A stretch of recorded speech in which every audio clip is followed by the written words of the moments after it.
Hello, ladies and gentlemen. My name is Kurt, and welcome back to Farlands or Bust. This is episode 628 of the series, as Wolfie kind of waited a little bit of an additional time there to bark. Oh, that's right. I forgot this amazing, fantastical land that we set up our hidey hole in. Fantastical and quite dangerous as well, as the creeper on the horizon would indicate.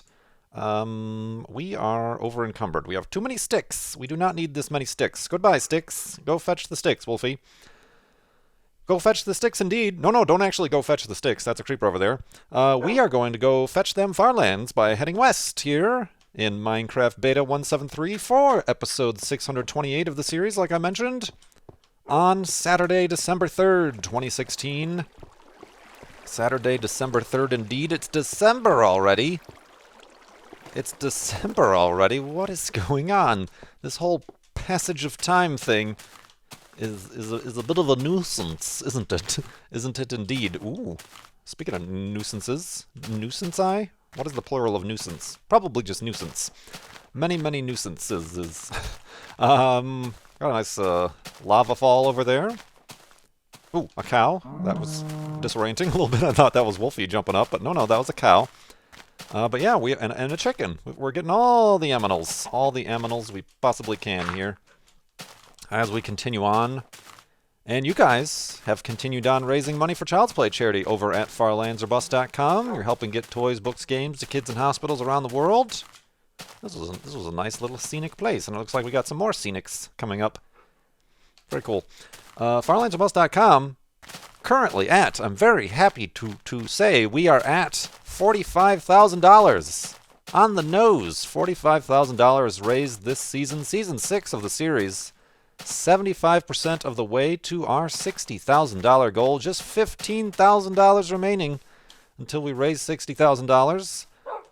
That is, of course, our goal for season 6 here. And once we do raise that goal is when we schedule and hold the Flobathon live stream celebration, at the end of which I finally press F3 to see how far we walked and how far we have to go to the Farlands. Of course, pressing F3 in Minecraft, in any version of Minecraft, but more importantly here, will display the coordinates of the player in the world.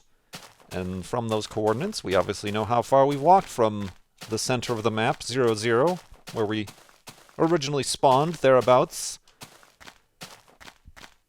And of course, the Farlands begin at 12.5 some odd million blocks from spawn, from 0, 0.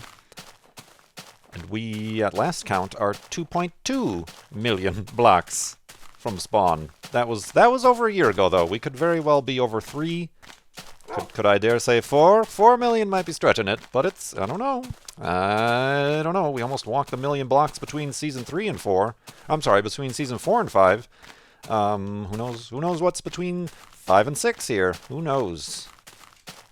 So thank you very much, everybody who continues going to farlandsorbust.com to donate. Much appreciated, much appreciated. I realize 'tis the time for giving. It is, I got a few messages from people donating in the spirit of Giving Tuesday after Black Friday and Cyber Monday. The new thing is Giving Tuesday, where you find charities to donate to instead of the rampant commercialism of the following the Thanksgiving holiday into the Christmas shopping season. So a few of you chose Child's Play charity through Farlands or Bust. I very much appreciate that. And there are many other options this time of year as well, which I myself have donated to as well. I donate to more than just Child's Play charity through Farlands or Bust. I donate to many other causes, certain ones more important or more in need than some others, perhaps. In light of recent situations, so we do our part. We're a nice little community here, aren't we? Here as the Farlanders, and we continue on. It's about the journey, my friends, not destinations. It's about the journey, and we can all use a little bit of help throughout each of our journeys. I'm kind of going into a little bit of a Mr. Rogers moment here. I just started to hear myself from the outside and like, this is interesting. That's actually interesting. This is a very unusual formation of sand. Hold on. We must investigate. Okay. This is kind of weird, I guess. Huh. Like, there's nothing underneath here that... I mean, it's not like a spawner, it's just dirt. Which I guess is a little bit unusual in and of itself. Usually it would go down to stone. I mean, obviously we got the sandstone. Alright, our initial probings have indicated that it's just one of the random things that happens in Minecraft terrain generation, excuse me. It's getting me all choked up. Yeah, I guess it's a little bit of a continuation. This here beach didn't quite know when it wanted to end, so it kind of it's a what are those things called? A fault line. I was trying to think of the scientific name for the type of fault line. I can't think of any of them now that I think about it. There's the subduction, and then there's the ones that go side to side with each other as opposed to front and back. They collide as opposed to expand. A rift. I think it's called a rift zone. Like there's the rift zone in the Marina Trench of the Atlantic, right? Right? Am I right? I don't know. Science! So yeah. I lost my train of thought. That's been happening a lot lately. Man, it has actually gotten, I know, complaining here in Phoenix about the weather, but it suddenly and very rapidly, the seasons changed. I think it had to have been 2 weeks ago that we were in, during the day, the mid-80s, if not reaching 90 degrees. And now we're barely reaching 60 degrees during the day. And of course, being the desert, it gets quite cold at night, down to the 30s, flirting with, not quite down to freezing yet, but flirting with freezing temperatures at night. And that has gotten me all off some sort of wackiness. If you wanna know about that seasonal affective depression disorder thing, I don't think it really has. I'm sure it's different for everybody, but the vast majority of it is attributed to the lack of sunshine, the vitamin D in the sunshine. But I'm sure a lot of it has to do with the temperature too. At least that's what I'm feeling. I'm having trouble sleeping at night and waking up in the morning and... Well, God, don't fall. Alright, maybe up here is not a good thing. I'm pulling a wolfie. And it's throwing my schedule all out of whack, and my schedule and my motivations, and it's an annoying thing indeed. So did a little bit better today. So, woke up at about 8 a.m. and was able to get the day started. I need to find a way again to spend a little bit more time maybe outside or in the direct influence of the sun, perhaps. I don't know. I did actually... When was it? Was it earlier this week? It might have been earlier this week. Or late last week? I honestly can't remember. I think it was late last week. It was still kind of chilly, but I washed my car outside at the end of November in Phoenix. It was still kind of chilly, honestly. Like I said, the temperature sure did change pretty quickly. But I washed the Cavalier because I wanted to do it this week, but I didn't get around to it because of this crazy motivational seasonal whatever thingamabob. I need to part ways as the piano music plays softly in the distance. I must part ways with my Cavalier, my Chevrolet Cavalier that you all know I've had for a long, long time. I've mentioned it many times. Little problems here and there that have cropped up. Ooh, 2 brown sheep. That's a rarity, isn't it? Mentioned it many times here. Of course, it has since been replaced by the Subaru XV Crosstrek. But now it's time to get rid of the Cavalier. So I've washed it, and then I need to, clean out the inside. I don't know. I'm going to see what a local CarMax will give me for it. But honestly, if it's not worth it, I certainly, I'm sure I could get more money doing private sale or listing it on Craigslist, but I don't really want to deal with that for what little money would be gained. I value my time and my sanity a little bit more than trying to sell a vehicle privately to complete strangers. So either that or there are many services, speaking of Giving Tuesday, that take donations, card donations, regardless of the condition they're in. And then you can deduct the value, which is perhaps more than a dealership would give you, from your taxes. Hey, that sounds like fun. But yeah, I'll keep you updated as to what happens with that. I just need to get off my butt and actually do it. Speaking of getting off our butts, let's get on our butts and go to sleep and continue in the morning.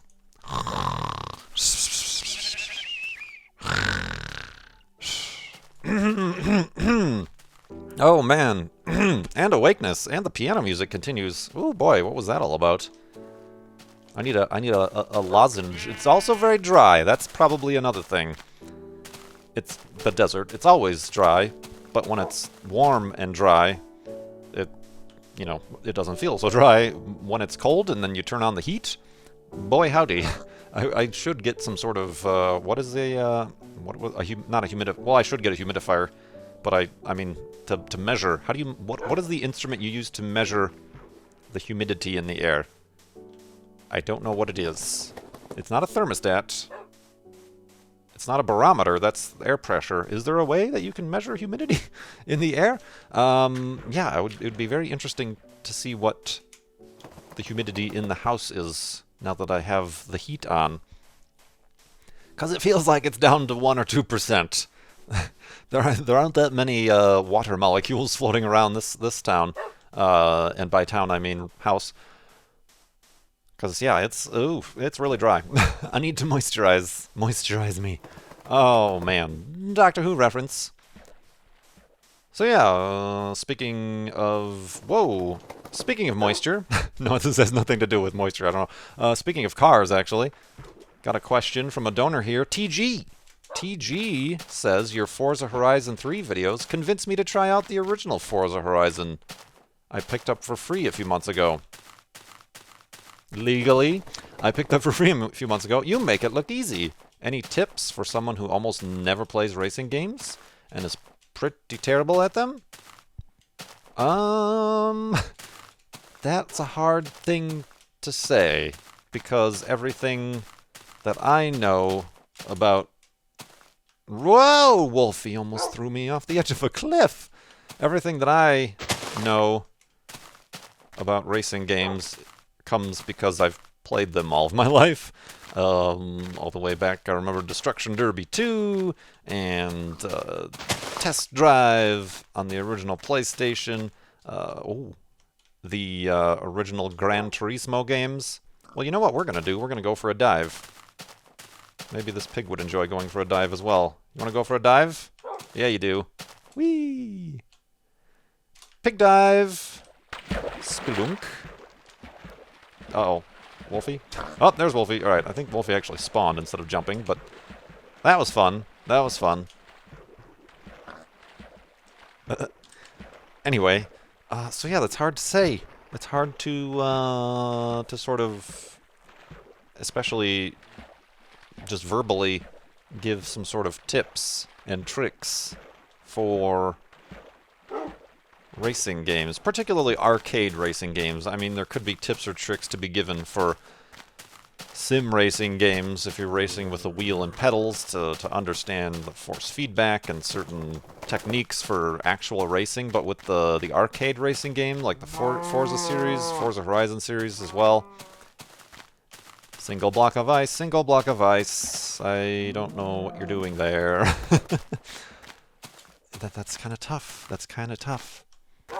I guess one piece of advice is try not to treat it like a sim game. Try not to race incredibly realistically or even friendly to your computer opponents, because they won't do that to you, and also it doesn't matter if you slam into them at 100 miles an hour, making a curve in order to use them as kind of a bit of a barrier or a way to slow down and make the turn yourself, you know?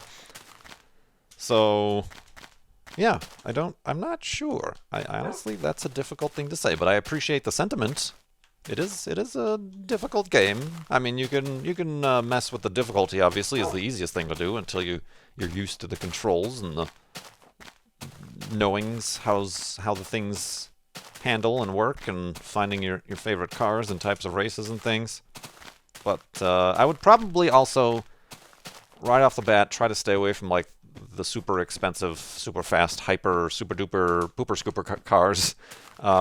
Stay away from the Lamborghinis, stay away from the Pagani Zondas and the Huracans and whatever else other fancy cars they put in the game, and maybe start with slow cars, all-wheel drive cars, front-wheel drive cars, little hot hatch category, old classic cars even, are honestly to me a little bit more fun to drive, but certainly a little bit more easy to handle and less frustrating, because then you're also not racing up against the other supercars as the driver AI.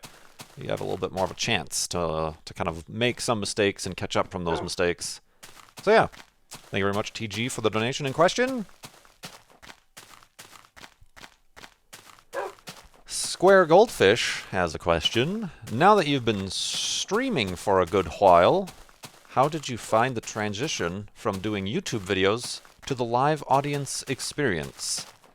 Well, it's certainly changed, and I honestly have been live streaming since the original Flobathon back in September 2011.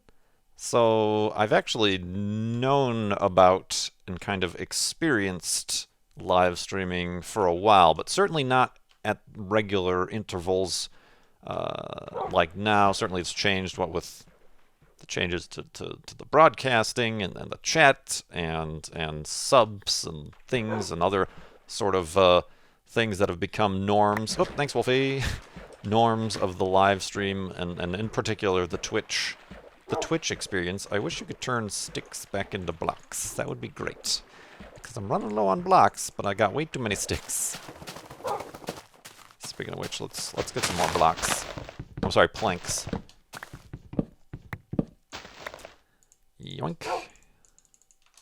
Alright. So yeah, it's certainly a transition. It certainly takes getting used to. It's the energy. And even, as I mentioned right now, the last couple days and this week for me have been kind of difficult to deal with. A lack of energy motivation that makes it difficult to stream. And I actually took a few days off of streaming, which is also even more difficult.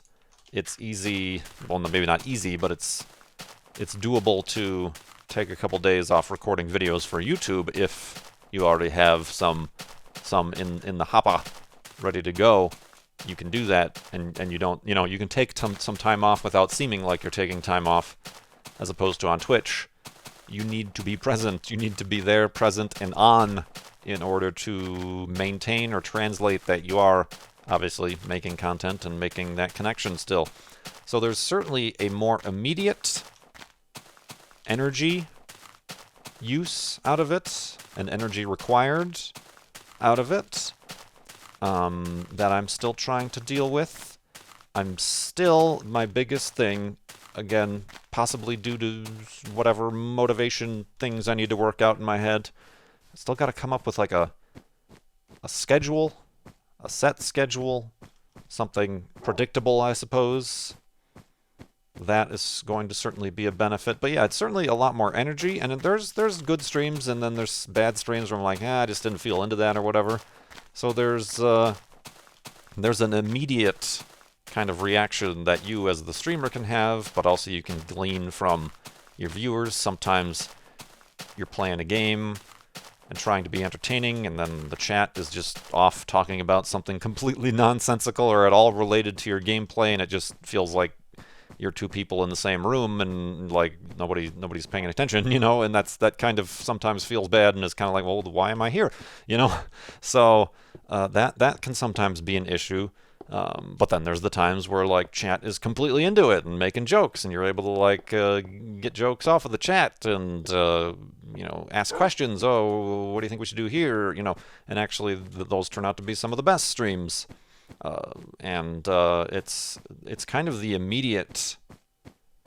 Everything is immediate. The energy you have to expend, the reaction you get, the ups and downs, and then being able to actually immediately look back and review whether or not that was a good stream or not is different than making videos, because you make a video, you try to edit it right, you try to have the energy and put your effort into it, and then there's a delay between then and when you upload it and publish it that you get feedback or views or reaction to it. So your own feedback and reviews and reaction to it are also a bit delayed and disconnected from that initial energy that you put into creating the content. So yeah, and it's also, that's one of the reasons why I'm still, and maybe I shouldn't, maybe this is something I should change, I'm still hesitant to just flatly upload or transfer direct stream VODs from Twitch to YouTube, is because I just feel like the platform and the energy and the interaction are both completely different stages, I suppose, and I don't know how well that translates. But I suppose maybe, I've certainly been trying it with the Mindcrack stuff. I figure people on YouTube probably want to see the Mindcrack stuff, so I've been sort of turning my streams into episodes. Not really episodes, but like an entire 3-hour segment of a stream on Mindcrack will be part 3 of Mindcrack Season 6, just because I feel like people might want to see that. But I'm not sure if that can translate to other live stream content. Like, I've been playing Planet Coaster, I've been playing Cities Skylines. The other day I did a bunch of those weird indie itch.io downloaded games. Will that stuff just flatly, without context, uploaded to YouTube make any sense at all, or would it actually hurt people who are here for actual YouTube content and not, it's a bag of beans that you gotta sift through, and I appreciate everybody still with me, sifting alongside me. Speaking of sifting, let's go to sleep. I don't know, and continue in the morning.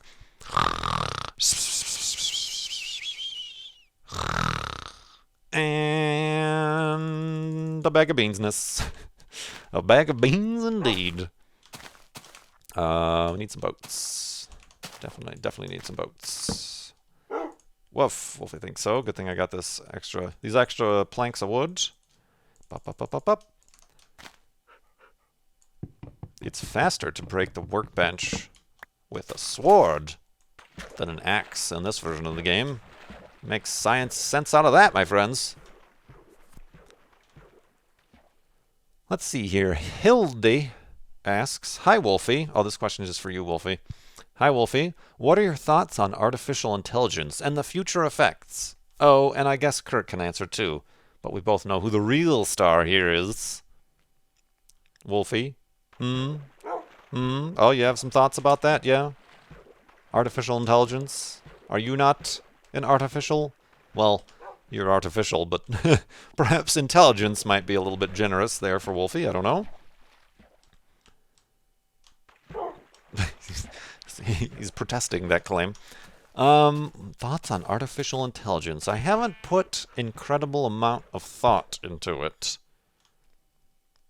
Or research, really.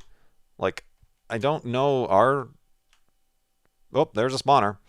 Are people, companies, organizations actively trying to develop artificial intelligence?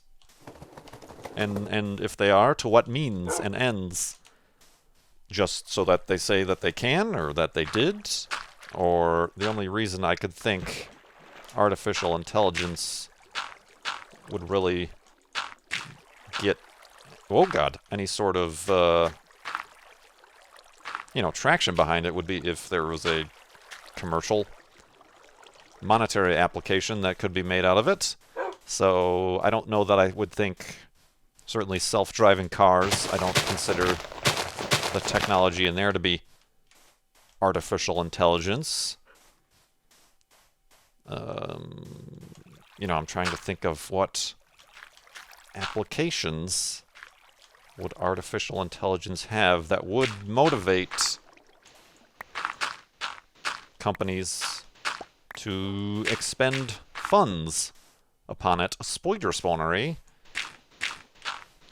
Although I'm sure there are many reasons, computing companies processing and all that other stuff, if not just for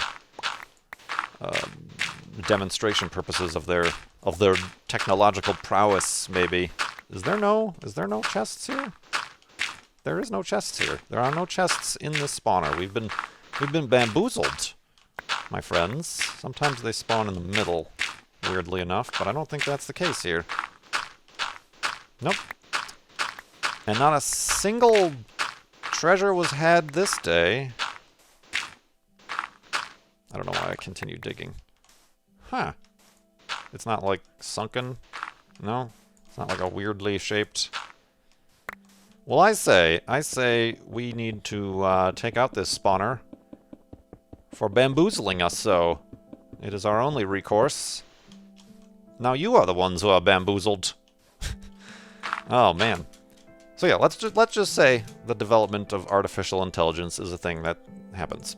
What are the future effects or thoughts? I honestly don't know. The only real kind of thoughts I can put into it are just based around sci-fi, which always injects a level of drama and conflict in order to be a good sci-fi story, or a story, or anything, a narrative. I think, in general, science, discovery, and development of such things always ends up being a lot more boring in real life, because there is no need for those extraneous plot points, I guess. I mean, I know there's worries that, oh, you create an artificial intelligence, you're playing God, and that artificial intelligence will gain sentience and strike out and lash out against you. Its creator, its benevolent creators. I don't know if that's the case. I don't know that I believe that that's the case, and I personally believe that there are perhaps more pressing issues of the technological and scientific communities worth spending energy on over that. I'm not saying it's not worth spending energy on.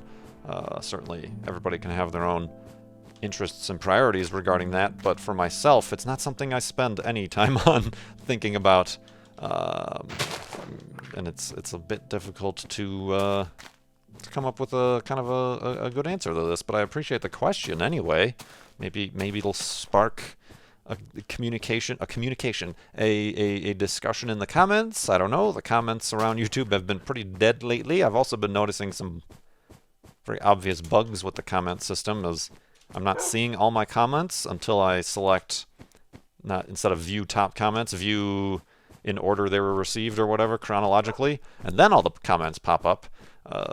So really lacking on the old interaction front there from on the YouTube side of thing, which again, I don't know, another reason why I'm not, I feel as far as streaming, certainly focusing on streaming a little bit more as much as I can, I feel like there's more of that feedback on Twitch and not so much happening on YouTube, so perhaps that's another, irregardless of whatever monetary motivations or views or energy or whatever, to be streaming more, there's more interaction happening during live streams, maybe. I don't know. Or maybe the comments on YouTube are just totally broken, or maybe just nobody cares. But you care, dear commenter who's commenting right now. Typey. Oh, man. Let's see here. Oh, speaking of which, hey, I think I might have ordered these questions purposefully. I just mentioned self-driving cars. Belle asks, or says, I've been writing a paper on self-driving cars for my English 101 class. I was wondering what you know about self-driving cars and if you're... And wait, what? And if you're existed? Oh, excited. Excited for the prospects of them. As someone who actually enjoys driving, even like, race car driving, I've never actually done that in real life, but actually enjoys the act of driving as an activity Granted, not being in bumper-to-bumper traffic is preferable for my enjoyment.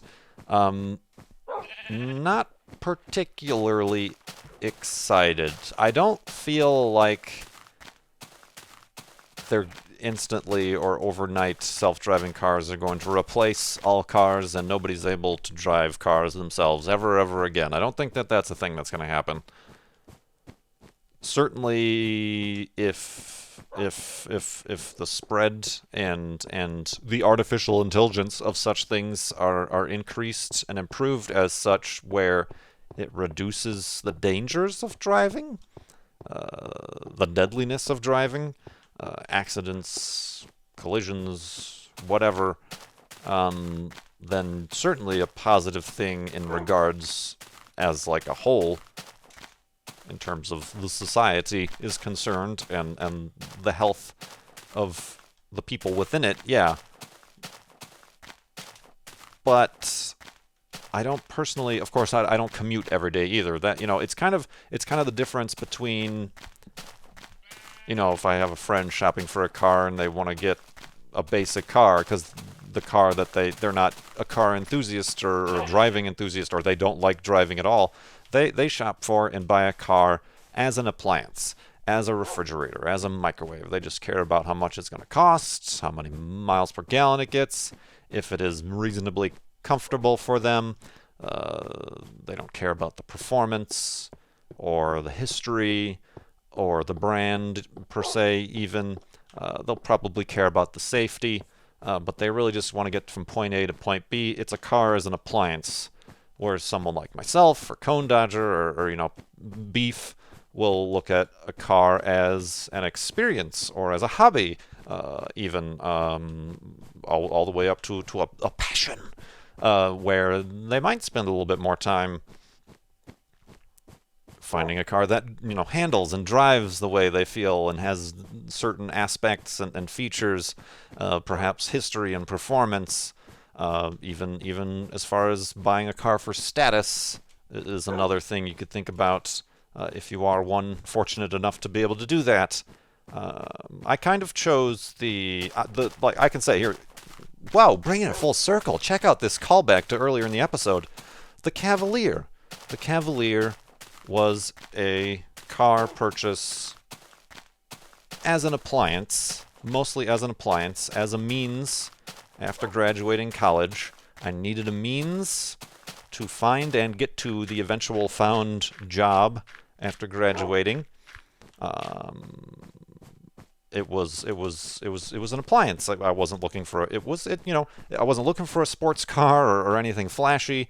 But then again, this one in particular had some of those features where perhaps the spoiler on the back, the fact that it was the 2-door instead of the 4-door, and had the nicer wheels on it versus the steel wheels. There were even some elements of that which were perhaps decisions or perhaps reasons why, oh yeah, this is suitable for me, that went beyond simply the car as an appliance. Whereas the Subaru Crosstrek, that one is a little bit more. There's a little bit of appliance in there. There's a little bit of convenience and utility, obviously, in there. But then again, there is also a lot of enthusiasm regarding that. A lot which was limited by my budget. If I had a choice, I may have gone for the full WRX or something like that. But, I didn't certainly need all-wheel drive, especially here in Phoenix. I certainly didn't even need 4 doors or a hatchback, but there are certain cases where the utility of that, where the style of that was more important to me. Of course, I also took safety into account. Subaru cars are known for being really safe, and also the name, the brand, into account. Everybody I've ever known to have owned a Subaru really sings its praises for the vast majority of the part there. And also they do have a bit of a name behind them, a bit of interest in regards to their kind of racing and heritage and all the other stuff that they have going for them. That, okay, I kind of met it halfway between the appliance, but also and the need, but also the enthusiasm and the enthusiast side of things. And certainly there were even other choices I could have made, but that was the choice I made at the time. So in regards to self-driving cars, those are going to be appliances, even to the further degree, because you take the activity of driving completely out of it, and they literally become refrigerators that you jump into and they take you to another place. Just like you don't, there are some airplane enthusiasts, but you don't choose your flight home for Christmas or to the PAX convention based on what airplane you're going to be flying in, unless you're very interested in airplanes and you want to fly in this one versus that one, or you have some affinity to Boeing versus another company, or whatever. That's the airplane itself is an appliance per se, and sure, there's pilots piloting it, but it might as well be self-flying for you because you're not the one flying it. But if you're a pilot, you're obviously going to fly yourself there because you enjoy flying. So blah, blah, blah, blah, blah. Yeah, I don't know. I think it's a good technology, just like I think electric cars are a good technology to be working towards. And it's just going to be a part of the future. But it has positives. I can't see too many negatives, but certainly plenty of positives. And we'll just have to see. We'll just have to see indeed. All right. This is going to be a long episode because I'm just sitting here talking in the hidey hole. Keep going to farlandsbus.com. $15,000 left until we raise $60,000, our goal for Season 6. You're helping get toys, books, games to kids in hospitals around the world. Much appreciated. My name is Kurt. Thanks so much for watching. I will see you next time.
Pig dive.